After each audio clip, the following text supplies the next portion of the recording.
How to arrange a 3-day split training plan? Today, I'm sharing a 3-day split push day training plan.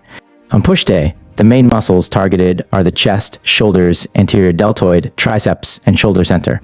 The chest, anterior deltoid, and triceps are often engaged simultaneously in many exercises, so grouping these muscles together saves time. Beginner stage. This plan is suitable for beginners who haven't trained systematically for over 6 months. It consists of 5 exercises. Since beginners don't have much glycogen stored in their muscles, they should conserve energy and strength in the first 20 minutes. The first 2 exercises are compound movements, particularly push-ups. Push-ups not only work the chest, shoulders, and triceps, but also engage the serratus anterior and core muscles. Many people develop scapular issues in mid to late stages of training because of weak serratus anterior muscles, so push-ups are considered a foundational exercise. Even advanced athletes can occasionally practice them. The last 2 exercises are performed in a superset, meaning 2 exercises are done together. After finishing the rope triceps pushdown, rest for a minute, then perform dumbbell lateral raises, and rest again for a minute before repeating the process. This allows both muscles to rest for about 3 minutes. The benefit of this is time efficiency. Since these 2 exercises are isolation movements, they don't stress the cardiovascular or nervous systems much. Advanced stage. In the advanced stage, there are 7 exercises. Push-ups are replaced with a flat bench press because it's easier to adjust the appropriate weight with bench presses. Another exercise added is the decline chest fly. According to research, 8 sets of chest exercises in one workout are enough. However, if you feel you haven't stimulated your muscles enough or still have energy, you can add a similar isolation exercise, but be mindful of not overdoing it. The flat bench press primarily targets the middle and lower chest. Shoulder presses are still performed on machines since fatigue will set in, and maintaining intensity is crucial. As for the anterior deltoid, it's already been worked during chest exercises, so 1 exercise is enough to stimulate it. Compound movements are counted as half sets for auxiliary muscles, meaning the shoulders have already been worked for 7 to 8 sets. For the triceps and shoulders, the first exercise is still a superset, while the rope lateral raise is done individually as the final exercise. The lateral deltoid is the most visually impactful part of the shoulder, so it's arranged for 8 sets, addressing common questions. Some might ask if the chest exercises are too few or if the shoulders will be undertrained. This has been addressed in previous videos. Research shows that the first few sets of muscle training are the most effective, and most people's maximum threshold is about 6 to 8 sets. Some gifted individuals or those with more training experience might do more, but for the vast majority, there's no benefit to doing more than 12 sets. If 8 sets give you 100% benefit, 12 sets might give you 110%, but pushing to 20 sets can reduce the benefit to 80%. New research suggests that muscle damage isn't the main cause of muscle growth. If a workout damages muscle fibers too much, protein synthesis will shift from growth to repair. The most scientific explanation currently is that approaching failure in weight training activates tension sensors in the muscle, which trigger a series of anabolic signaling pathways that increase protein synthesis. Some might also ask if it's necessary to switch the order of chest and shoulder exercises periodically. My answer is no, it's not necessary. Although the muscle trained first may grow faster, for the anterior deltoid, rapid growth isn't needed. Firstly, it's not aesthetically pleasing. And secondly, it's unhealthy. The 3 parts of the deltoid should be developed in balance to better protect the shoulder joint. The anterior deltoid is engaged in any chest pressing movement, so it's already being trained. In contrast, most people's lateral and posterior deltoids are weaker, leading to injuries. For certain body parts like the legs, however, alternating the sequence of front and back exercises is recommended. That concludes the 3-day split training plan. 6 things to do after training to speed up muscle gain and fat loss. Whether your goal is muscle gain or fat loss, doing these 6 things after training can give you an edge over others. 1.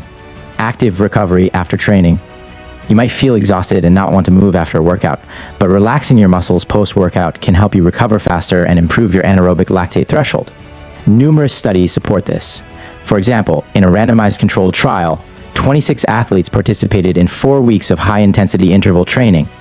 They were divided into 2 groups. One rested passively after the workout, while the other performed active recovery such as self-massage or 15 minutes of low-intensity cardio. By the end of the trial, both groups had similar cardiovascular endurance improvements, but the active recovery group showed a greater increase in their anaerobic lactate threshold. A higher lactate threshold enhances endurance and allows your body to handle more intense workouts. Remember, the cardio should be low intensity, such as very slow jogging or walking. Avoid treating it as another workout to prevent diminishing the benefits of strength training. 2. Foam rolling. Foam rolling after a workout is the second thing to accelerate recovery.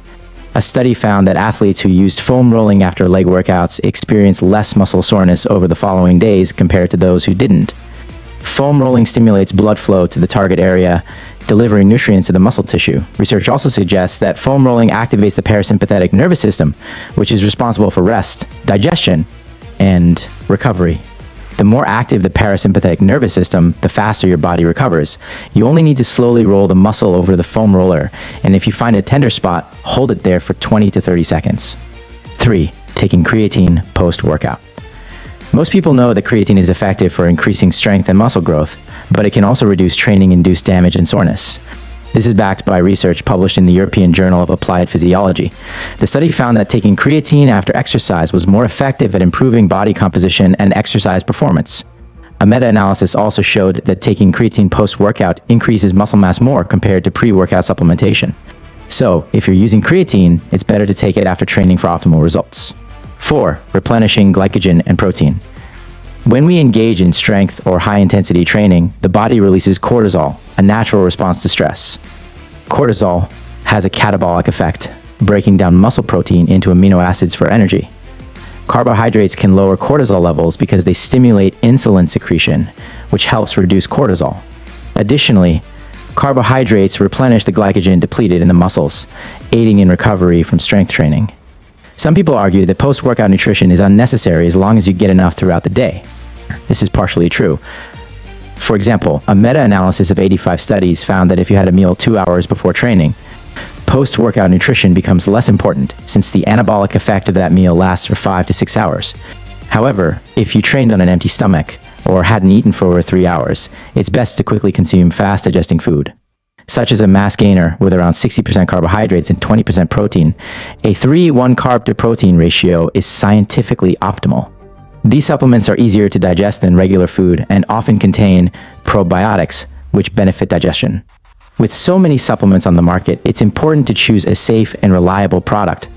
I recommend Comvita, a brand with over 20 years of professional research and reputation. Their mass gainers contain TUK10 probiotics, specifically designed for the needs of fitness enthusiasts. 5. Hydration. Make sure to rehydrate after a workout because about 79% of muscle mass is water. A study showed that even a 5% dehydration rate significantly reduces post-workout testosterone levels while increasing cortisol and norepinephrine.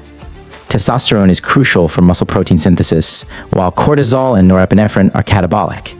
Therefore, it's essential to drink enough water after training. 6. Shower and change clothes. Don't spend too much time in sweaty clothes after a workout, as this can promote the growth of bacteria and fungi. Most importantly, not showering after a workout can lead to acne. A substance called sebum and dead skin cells can clog your pores, so make sure to shower after sweating heavily. There's also a recovery method known as contrast hydrotherapy, alternating between hot and cold water, which can speed up recovery. In an interesting controlled study, researchers compared contrast hydrotherapy, hot water baths, passive massage stretching, and active massage relaxation. All of these were found to help reduce soreness and accelerate recovery, but contrast hydrotherapy brought the greatest improvement in muscle soreness and post-training strength recovery. It also reduced muscle inflammation and improved joint mobility. If you've never tried this before, start with less extreme temperature differences during your shower, allowing your body to adapt. Alternate between cold and warm water for 1 minute each, starting with 6 to 10 minutes in total. These are the 6 things you should do after training to help you on your muscle building and fat loss journey. Why does Zuckerman shout a few slogans before every workout? There's actually a lot of meaning behind it. The words he shouts are, "Bi fen wei shui ne," which means too light, no big deal, just do it. Don't underestimate the power of these simple words of motivation. After reviewing the following studies, your understanding may be completely changed, and you might even start joining the gym screaming squad. Study 1. The power of belief in training programs. In a 10-week training test involving 40 athletes, they were randomly divided into 2 groups. The first group was told that their training plan was designed to be the optimal personalized program based on their individual conditions, while the second group was told that their plan was not optimal. In reality, both groups had the exact same training plan. The results showed that the group who believed in their plan made greater gains in squat strength and muscle thickness. Study 2. Placebo effect of steroids. In another study, 11 experienced athletes trained together for 7 weeks. Then, for the next 4 weeks, 6 of them were selected to take 10 milligrams of a substance they believed to be anabolic steroids, but it was actually a placebo. At the end of the experiment, the placebo group experienced strength gains 2 to 10 times greater than those who didn't take the placebo.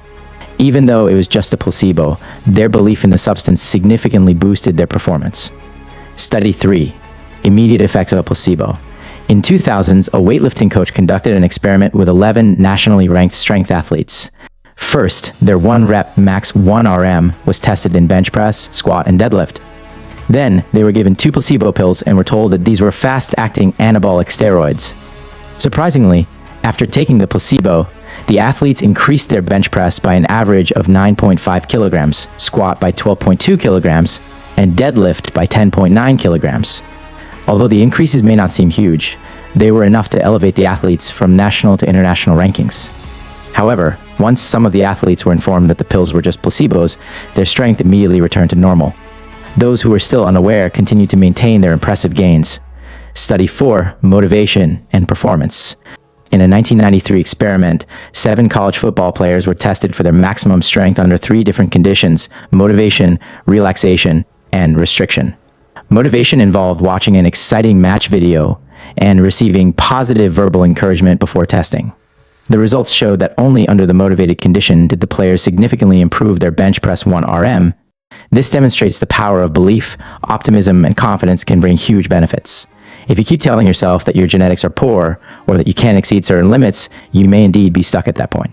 For those who have read Arnold Schwarzenegger's Encyclopedia of Modern Bodybuilding, you might remember this scene. In a cool gym in Columbus, powerlifter Franco Colombo was doing barbell squats, but he couldn't stand up after squatting down because the weight was too heavy for him.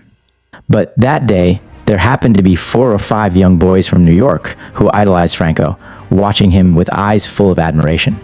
Arnold pulled Franco aside and said, "These guys think you are their god. You cannot let them see you squat less than 500 pounds again." Franco's face changed, and he walked out into the street, spent some time motivating himself, then walked back into the gym, grabbed the barbell, and squatted 8 reps with a 500-pound maximum weight. Clearly, Franco's muscles hadn't grown any stronger in those few minutes, but what changed was his mindset, his belief, his motivation, and his desire to succeed. Franco went outside to give himself a pep talk, but you can use different ways to motivate yourself, like using positive self-talk. Believe in yourself. Yabati levi bebe. Let's go. Push it to the limit.